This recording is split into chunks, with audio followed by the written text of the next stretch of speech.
Oui, bonjour à toutes et bonjour à tous, et cette fois-ci je vais le faire avec le sourire. Je me rends compte à quel point quand je parle tout seul devant une caméra, eh bien j'ai l'air très sérieux.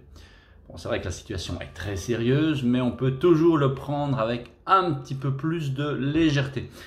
Et donc, je reviens sur la vidéo concernant ce deuxième confinement, ce confinement d'automne. Et cette fois-ci, je vais simplement partager un peu ma vie de coach, en tout cas ma vie d'initiateur de mouvement, comme j'aime me décrire.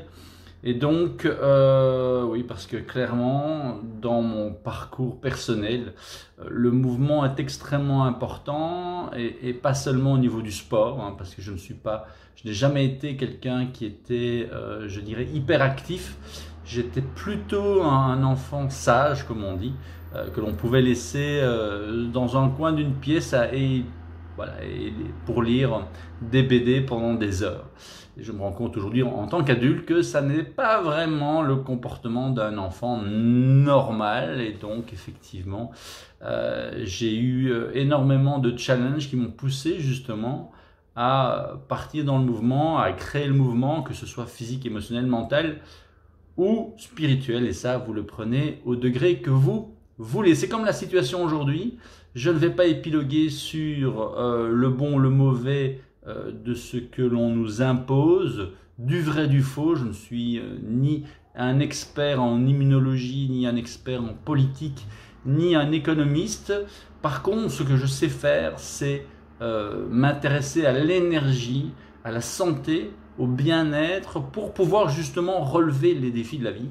Et c'est un petit peu la signification de mon mantra, In shape to grow, être enfant pour grandir. Et donc, dans cette première étape de ce confinement en avril, je vous proposais de faire une mise au point, un peu un état des lieux, de savoir après un mois de confinement où vous en étiez au niveau de votre énergie, de votre réaction par rapport à cette situation particulière. J'ai refait une vidéo pour ce confinement d'automne qui est totalement différent. Au printemps, nous avons eu en tout cas de la chance en Belgique d'avoir quelque chose d'assez lumineux. J'ai pour ma part repris les entraînements, je suis sorti de mon immobilisme finalement chronique depuis plusieurs années suite à 12 années de challenge personnel. J'étais épuisé, j'étais à genoux, mais je n'ai jamais été je dirais totalement par terre. Donc j'ai toujours gardé un certain mouvement en préconisant les exercices à dominance parasympathique, et donc tout ce qui est yoga, tai chi, respiration, ça c'est vraiment les exercices qui peuvent vous donner de l'énergie. Ça c'était vraiment important. Et donc durant le confinement de ce printemps, j'ai voulu reprendre un vrai entraînement. Et donc aux dépens, je vous montrerai peut-être des photos, mais de mon jardin. Et donc, à l'époque, effectivement, au printemps, j'ai réussi à m'entraîner d'une manière différente. J'y reviendrai dans la prochaine étape, mais j'ai fait des progrès comme je n'en ai jamais fait. J'avais pour une fois un rythme à moi, et je me suis rendu compte à quel point avoir son propre rythme est vraiment extrêmement important. Moi qui suis plutôt introverti, là j'ai pu me ressourcer avec ma petite famille, avec des moments à table extraordinaires parce qu'il n'y avait plus de pression pour aller vite, donner un cours, une conférence, etc. Et donc ici, lors de ce deuxième confinement, eh bien, j'ai également refait un peu cette mise au point. Et je me suis rendu compte, je m'en étais déjà rendu compte à mon grand désarroi, que tous les progrès que j'avais faits durant ce premier confinement, eh bien, je les ai perdus en reprenant un rythme de vie effréné au mois d'août, avec un gros changement de vie au mois de septembre, avec un déménagement. Et d'ailleurs, dans cette nouvelle maison, je me rends compte à quel point mon sommeil n'est pas extraordinaire. Je vis ce confinement totalement différemment, mais comme au premier, mais beaucoup plus vite, j'ai repris les entraînements avec pas de jardin, sans le fameux jardin, sans le fameux matériel que j'avais à l'époque, juste avec des élastiques, mais avec la même détermination. Et donc, cela fait maintenant le troisième jour que je m'entraîne tous les jours entre 11h30 et midi, suivi d'une douche froide. Mais j'y reviendrai encore une fois dans les propositions que je vous ferai dans la deuxième et troisième étape, voire la quatrième étape de cette mise en action durant un temps plus précaire, plus difficile. Mise en action qui peuvent effectivement être d'actualité durant toute l'année, mais je pense que ces confinements nous obligent à vraiment rentrer à l'intérieur de nous, et je dirais que ça n'est pas anodin. Clairement, en plus d'être aujourd'hui en automne, je vous en ai parlé hier, c'est une information que je vais partager avec un interview que Paul Chek avait accordé à Ben Greenfield, deux mentors que je suis de manière très précise et très attentive, étant donné que ce sont des personnes qui m'inspirent et qui ont une énorme connaissance. Et donc Paul Chek expliquait qu'effectivement, dans tous nos projets, comme la nature, nous passons par différentes étapes. L'étape de la préparation, l'étape de la germination, l'étape de la récolte, de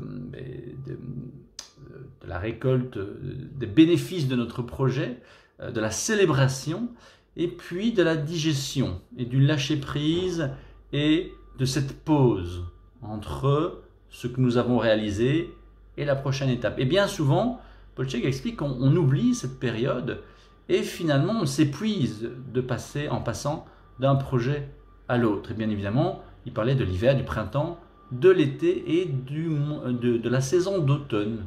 L'automne qui correspond à la fin d'un cycle, à la mort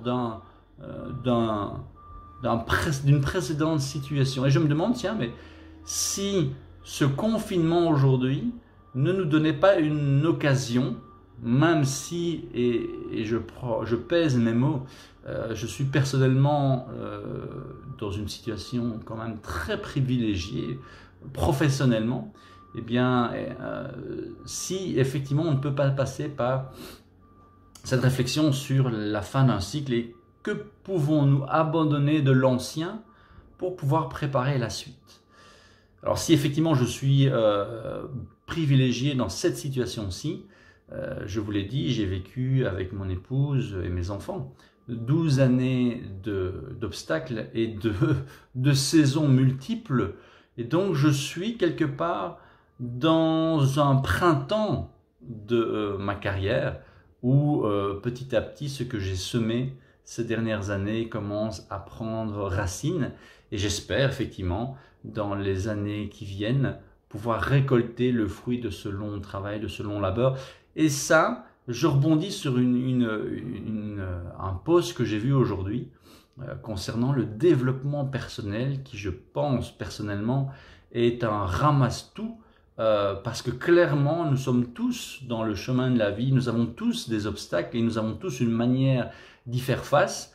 Je crois sincèrement que la vie c'est un peu un sport individuel dans une équipe. C'est parce qu'on est tous dans un même bateau, mais on va tous le vivre de manière très très différente. Même les 12 années que j'ai vécues aux côtés de mon épouse dans ces obstacles, je l'ai vécu d'une manière, mon épouse l'a vécu d'une autre manière, et même si nous nous sommes soutenus autour de ces 12 années, eh bien, ça ne remplacera jamais ce que tout au profond de moi je ressens, et tout ce qu'elle ressent au plus profond d'elle-même, sachant que nous avons effectivement une histoire différente et une enfance différente.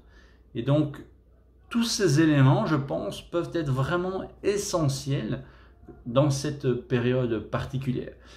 Et donc, ma réflexion, moi, effectivement, je me rends compte que mon sommeil n'est pas extraordinaire.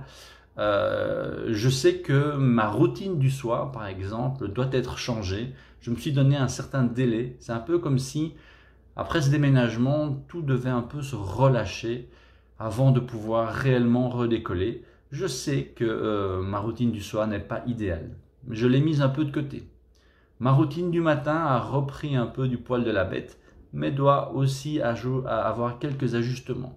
Mon programme physique a repris du poil de la bête depuis lundi, et je le sens. Mon programme de récupération également. Il me reste à m'intéresser à tout ce qui est connexion à mon être intérieur. Et ça, je n'ai pas encore trouvé depuis mon déménagement vraiment ce dont j'ai besoin. Donc je suis toujours un peu dans l'observation. Et ça n'est pas grave, je pense que on a tendance à avoir ces deux extrêmes, soit on est dans l'immobilisme, dans le non-choix, ce sera l'étape 3 que je vais vous proposer d'ici quelques semaines, et la mise en action de fuite. Et donc je pense qu'il est temps parfois de pouvoir se poser avant de prendre certaines décisions.